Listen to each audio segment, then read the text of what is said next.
They said she was cursed because her breasts were too large in the eyes of her small Apache band. Beauty had turned into a sentence of doom. Her body was called a bad omen. Every drought, every death of cattle, every sickness of a child, they blamed it on her chest. The night the accusations grew loud, they dragged her into the center of the camp. Her name was Iona, only 20 years old, barefoot on the dirt, shaking in fear. She was forced to stand while the fire cracked and men shouted. They stripped the blanket from her shoulders and threw ashes into her hair. One man spat at her feet. Another tied a string of bones around her neck, calling it the mark of shame. Her swollen cheek showed where she had already been struck. The bruises on her side turned red under the firelight. Nanton, the headman, raised his hands. He declared that the spirits were angry and that her very body was a curse upon them all. She used it to cut the rope that bound her wrist. Her skin tore. Blood streaked her arms, but she kept working. Outside, she heard Koi laugh, telling the others she would never escape. She pressed her jaw tight and forced the knot loose.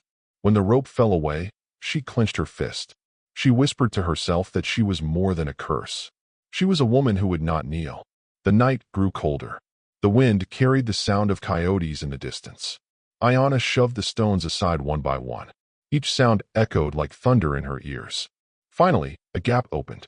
She pulled the ragged cloth across her chest and slipped into the darkness. She ran barefoot across the dry earth, every step slicing her skin. She fell once, caught herself, and kept going. The moon lit her path toward the river, the place where fate would change forever. But what would she find waiting there? Mercy or betrayal? Lie or death? Would anyone stand for her when her own people had cast her out? When the first light of dawn broke over the prairie, Iona was still running. She had fled all night beneath the cold moon, and now the rising sun beat down on her like fire. Her feet were cut and raw. Her throat burned with thirst. The ragged cloth clung to her body, torn and filthy. She stumbled out of the brush at the riverbank where the water shimmered gold in the morning light. Her legs gave way and she nearly fell into the grass. Then she heard a voice. "Hold on there, miss." She looked up, blinking against the brightness. A man stood not far away, tall and broad-shouldered with a wide-brim hat shading his eyes and a red bandana around his neck. He held the reins of a brown horse, and the animal tossed its head in the heat of the day. For a moment, fear gripped her heart. Another man, another set of eyes that might mock her body as a curse. But this man kept his distance. He raised one hand slowly, palm open, the way you calm a frightened animal.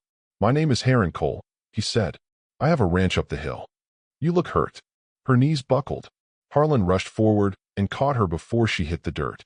He lowered her gently to the ground and then pulled off his work shirt and held it out. "Put this on. No one should be left like this." The shirt smelled of sweat and leather, yet it gave her back a sense of dignity. For the first time in days, she felt something close to dignity. Her tears came fast, rolling down her bruised cheeks. Harlan poured water from a canteen and pressed it into her hands.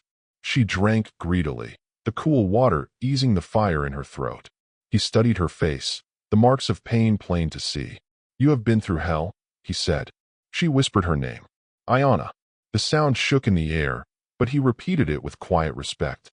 He led her to the shade of a cottonwood tree.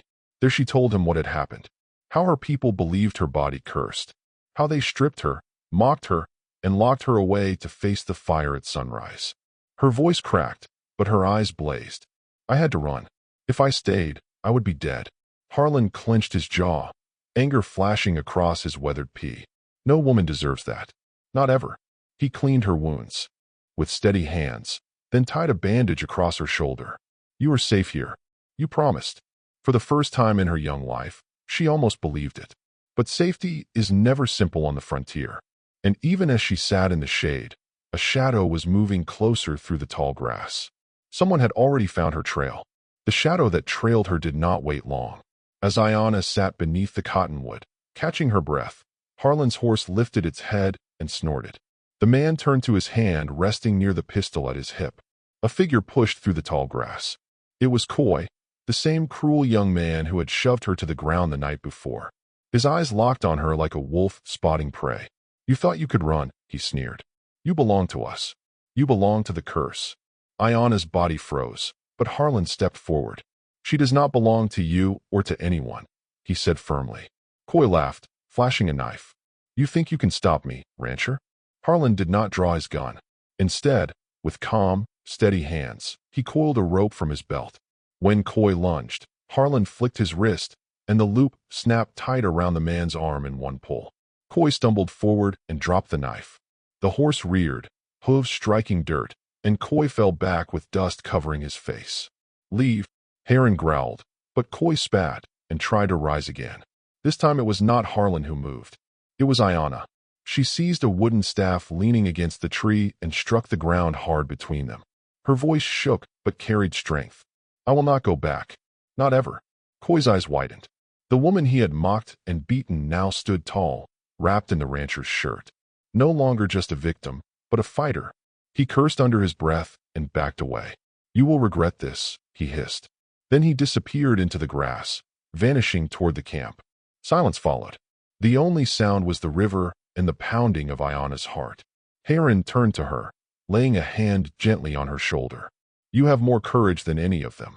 She looked at him, tears burning in her eyes. But this time, they were not only from fear. They were from pride. That evening, Harlan saddled his horse again. We need the law on our side, he said. I will take you to Sheriff Amos. He's a good man. He will help us. Ayanna nodded, still clutching the staff, unwilling to let it go. Together they rode toward the small town as the sky burned orange with sunset. For Ayanna, it was the first time in years she felt the world might hold a place for her. But Coy's words hung in the air like smoke. You will regret this. And she wondered what would come when the rest of her people learned she had found protection. Before we move on, if you find yourself drawn to Ayanna's struggle and the fight for her freedom, take a second to subscribe. It helps you follow the rest of her story, and it helps us share more untold tales of the Wild West. Next, we will see how Sheriff Amos reacts when Harlan brings Ayanna into town. Will the law protect her, or will the shadow of her tribe still reach across the prairie? The ride into town was quiet. Ayanna held tight to the saddle horn while Heron guided the horse along the dusty trail. The sky was still painted with streaks of red and gold. For the first time in a long while, she felt the promise of safety, but she also felt the weight of Coy's threat pressing against her chest. When they reached the wooden sign that marked the edge of dry willow, Harlan slowed the horse. This is a small town, he said. Folks talk, but Sheriff Amos is a friend. He will hear us out. Ayanna nodded, nervous but determined. The sheriff's office sat at the corner of Main Street next to the saloon. The sound of a piano drifted through the open windows. Sheriff Amos Reed stepped out onto the porch, his badge catching the last light of the sun. He was a broad man with steady eyes, the kind that weighed every word. Harlan, he said, shaking the rancher's hand. What trouble have you brought me this time? Not trouble, Heron replied, a person who needs protection. Amos' gaze shifted to Ayanna. She lowered her head, clutching the shirt around her shoulders. Harlan explained everything. The accusations of curses, the abuse she had suffered, the threat of execution at sunrise. Amos listened without interruption. Finally, he nodded. Law says a person has the right to life and freedom, he said. No matter what old superstition claims, relief washed over Ayanna, but it lasted only a moment. Because even as the sheriff spoke, heavy footsteps echoed down the street. Nantan and two of his men appeared, their faces hard, their eyes burning with anger. They stopped in front of the office. One raised a paper scrolled with symbols and shouted, "She belongs to us. The spirits demand her blood." The townsfolk began to gather. Men leaned on fences. Women clutched their children. Everyone waited to see what the law would do. Amos stepped forward, his hand resting on the revolver at his hip. This town does not answer to curses, he said firmly. It answers to justice, the crowd murmured. Some nodded in agreement. Others looked away uneasy. Nanton's men moved to grab Ayanna, but Harlan blocked their path, standing like a wall of stone. Ayanna, though trembling, stepped beside him. Her voice rang out over the street. I am not a curse. I am a woman. I will not kneel to your lies. The words struck the crowd like a whip. Even the children stared in silence.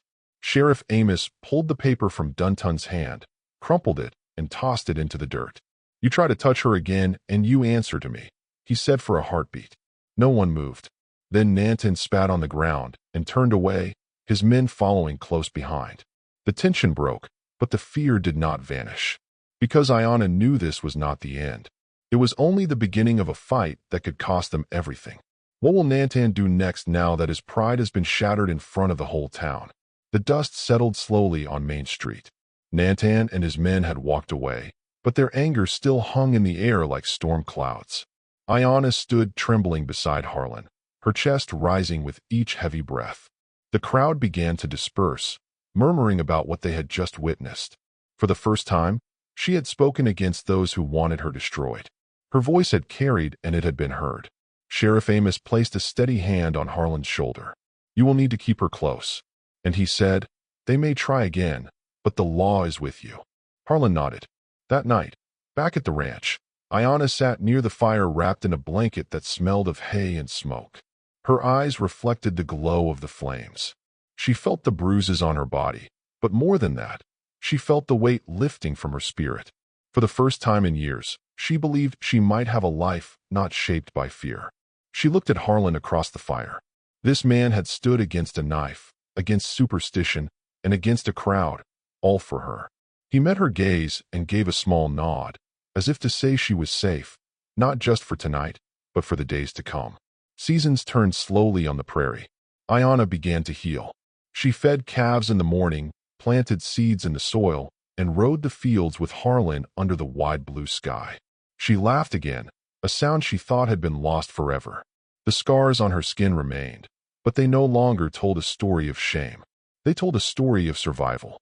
One evening, as the sun dipped low, Harlan handed her the red bandana from his neck. He tied it gently around her wrist. "In this land you belong," he said. Tears filled her eyes, but they were tears of joy. Love had grown not from pity, but from respect, from courage, and from standing side by side when the world tried to tear them apart. Her people had once called her a curse, but she had found a new truth. The only curse in this world is cruelty, and the only way to break it is with compassion and strength. Iona's story reminds us that no one should be defined by fear or by the judgment of others.